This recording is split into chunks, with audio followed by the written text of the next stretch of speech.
2025年咧好緊要啊，即係好唔平凡嘅一年咯嚇，發生咗好多好重大嘅事。普遍我哋商界嘅會員咧都覺得係好樂觀嘅，因為咧嗰個升幅咧係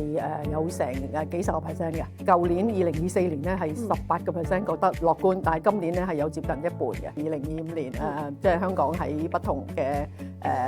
領域啊，特別喺金融啊嚇好多 IPO 市場啊，全部都攞到好多第一名啊！咁啊，大家都覺得經濟都有嗰個復甦向好嘅勢頭嘅。財政預算案咧，我諗要首先講清楚咧，其實就去體現咧特首咧佢嗰個施政報告，究竟嗰個預算案點樣去分派落去啲唔同嘅部分咧？咁我哋就覺得短期咧，希望建議政府有一啲甜頭啦嚇，有一啲退稅啊嚇，推動嗰個消費嘅。中期咧繼續去推動創科啦，